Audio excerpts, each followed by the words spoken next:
Europe 1. Et on ouvre évidemment ce journal avec ce qui nous anime tous. Aujourd'hui, la Coupe du Monde de rugby, bien sûr, et ce France-Nouvelle-Zélande qui n'a jamais été aussi excitant. 36 ans, rendez-vous compte, les Bleus courent après ce titre. Bonjour Antoine Bienvot.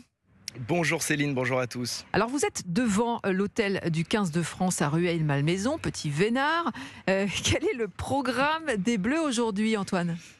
Eh bien écoutez Céline, programme assez tranquille pour les Bleus. Aujourd'hui, en dehors du déjeuner, les joueurs sont libres de se préparer et de se détendre comme bon leur semble. Certains profitent de leur famille, comme le sélectionneur Fabien Galtier que j'ai vu raccompagner une de ses proches à son taxi tout à l'heure.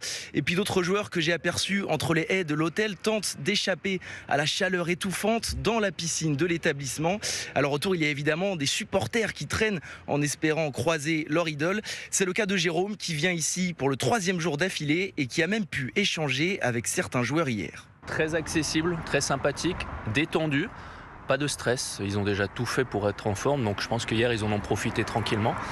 Et ils allaient jouer au paddle à côté, ils allaient faire des choses. Le staff comme les autres, ils étaient vraiment très accessibles, très sympathiques, avec le sourire. Donc vraiment sympa. Voilà, des Bleus proches de leur public qui partiront en bus tout à l'heure pour une arrivée prévue vers 19h30 au Stade de France.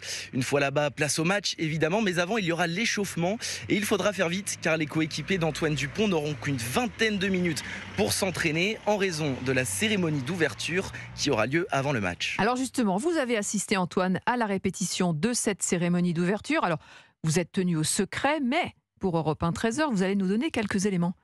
Et tout ça est évidemment très secret, mais ce que je peux dire aux auditeurs d'Europe 1, c'est que c'est Jean Dujardin qui sera au cœur de cette cérémonie.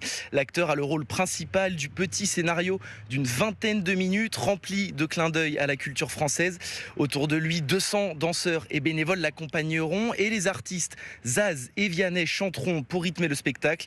Pour le reste, en ce qui concerne le scénario et la programmation musicale, impossible pour moi de vous en dévoiler davantage, Céline. Il faudra attendre ce soir 20h pour découvrir la cérémonie par vous-même. Merci Antoine Bienvot en direct de l'hôtel des Bleus à Rueil-Malmaison.